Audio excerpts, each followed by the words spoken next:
Hi there, welcome to this Maths Tech 1 Outcome 1 lesson on evaluating formulae. So, evaluating a formula means substituting numbers into a given equation. This appears all the time in engineering, as whilst formulas stay the same, the variables constantly change. Think of the speed, distance, time equations, for example. The speed and the distance and the time are all what we call variables. They're all subject to change. They're all dependent on one another. You need to be able to use this skill in order to calculate what you are looking for. So let's take this first example. We've got a formula here for the surface area A of a hollow cone. And the surface area A is given by pi RL. That means pi times by R times by L. So find the surface area in square centimeters when R is equal to 4 centimeters and L is equal to 9 centimeters. So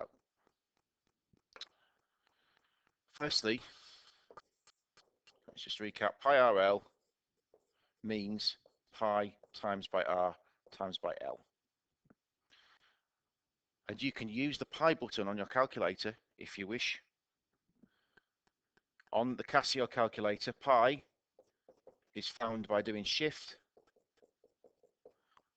and then the times 10 to the X button at the bottom. That'll give you the exact value for pi.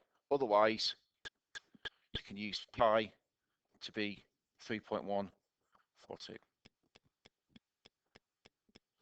So let's calculate that. So the surface area A is equal to pi times by R, which is 4, times by L, which is 9.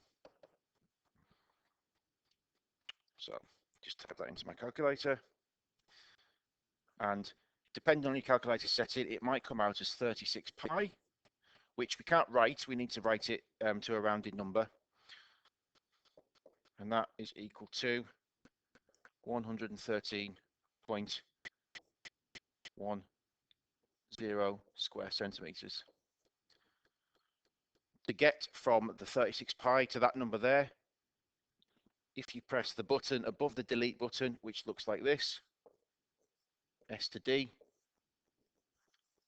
on the Casio calculators, that will change between the 36 pi and the 113. Okay, so the answer there for A, pi times 4 times 9 is 113.10 square centimeters. Okay, example 2. The formula used for calculating velocity, v meters per second, is given by v equals u plus at. So u is 12.47, a is 5.46, and t is 4.92. Find v correct to 2 decimal places. So the rounding is important here. So v equals u plus at, that means that we're going to do u plus a times t. Now remember your rules of BODMAS. So plugging the numbers in. So u is 12.47 plus a, which is 5.46, times by t, which is 4.92.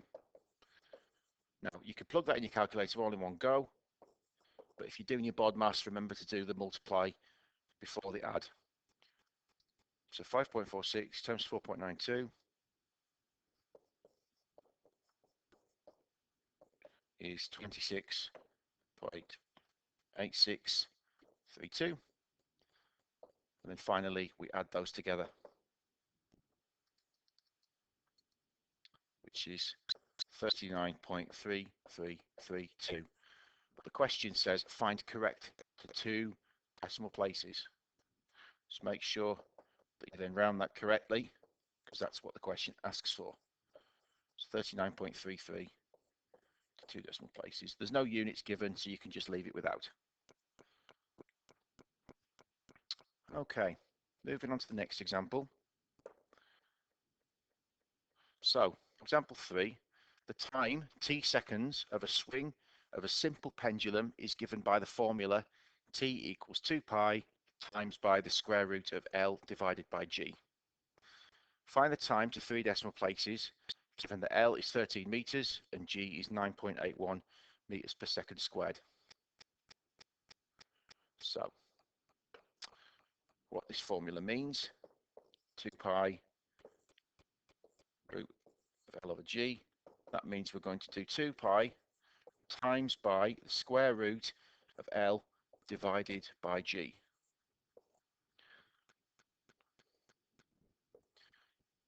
Okay, so let's put those numbers in the right place. So 2 pi, so I'm using the pi button on my calculator. And then L we have as 13 and G we have as 9.81. Remember to do all your BODMAS, or you can just plug it in the calculator all in one go. Now, if you plug it in the calculator all in one go, when you type this into your calculator,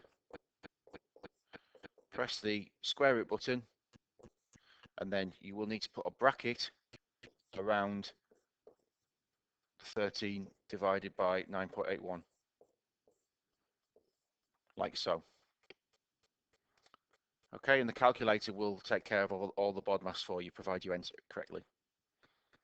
So 2 times pi times the square root of 13 divided by 9.81, and you should get the answer to 3 decimal places of 7.233, and that's in seconds. The question asks for the time in seconds.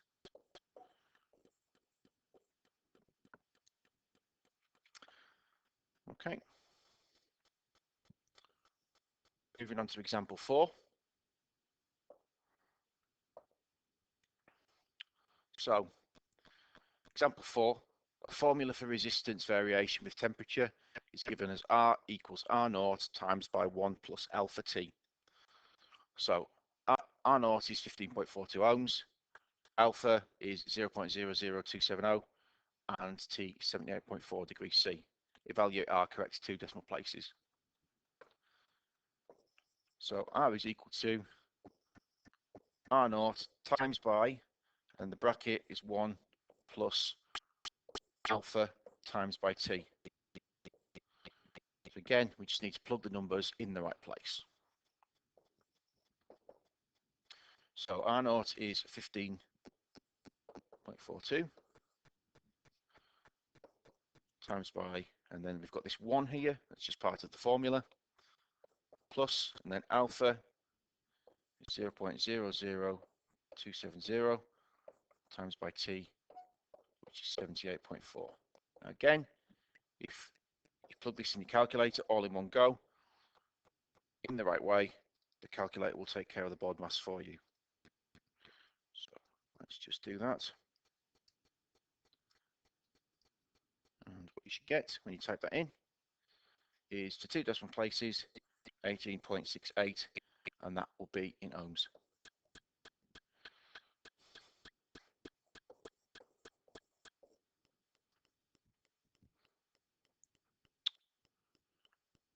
Okay, 2 more examples. So the energy stored in a capacitor is given by E equals a half times CV squared. Determine the energy when C is 6 times 10 to the minus 4 farads and V is equal to 135 volts. So energy is going to be a half times by C times by V squared.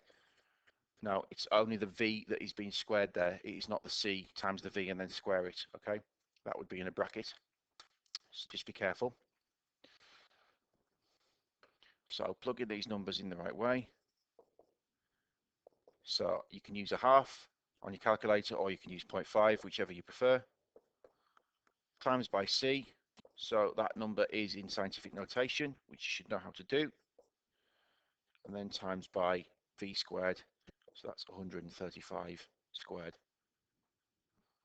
Okay, remember your scientific notation button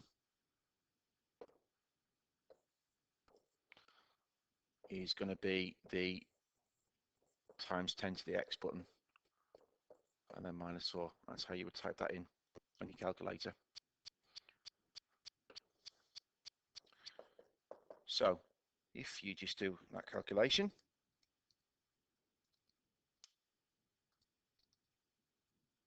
what we get is, again, my calculator gives it as a fraction, but we don't want it as a fraction. What we want it is as a decimal right now. So if you press this SD button above the delete, as before, it will give you 5.4675. It doesn't say to round it, so just leave it like that. It's pretty well rounded. Okay. And then the final example.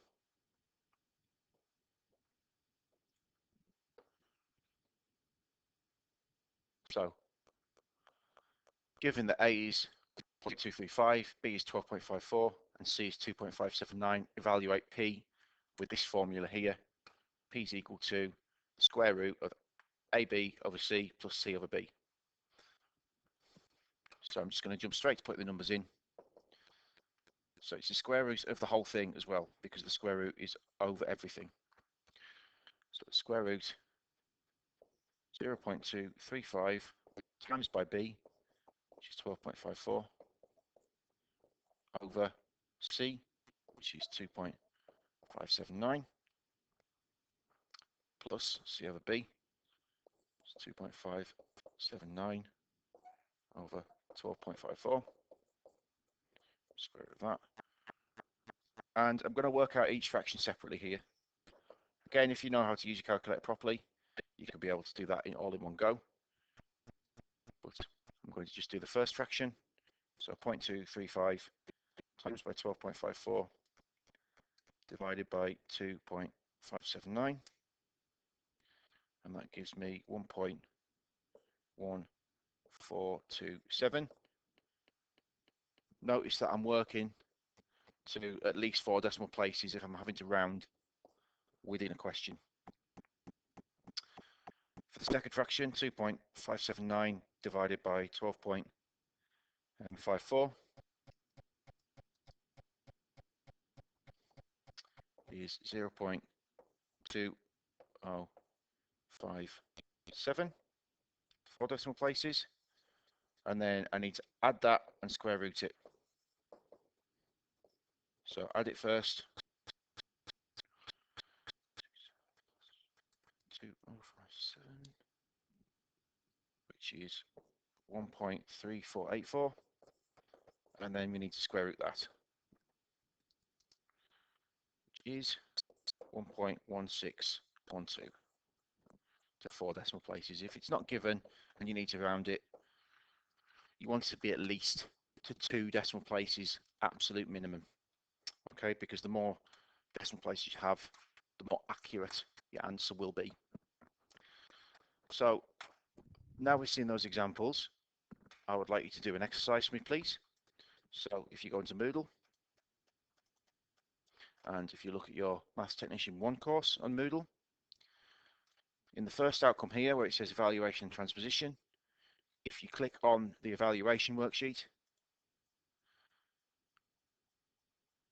this is what you need to be doing. So the first page just reminds you of your BODMAS or BIDMAS, whichever you prefer, and there's some questions here, most of which are in an engineering context, and the answers are down the side, so that it means you can check them.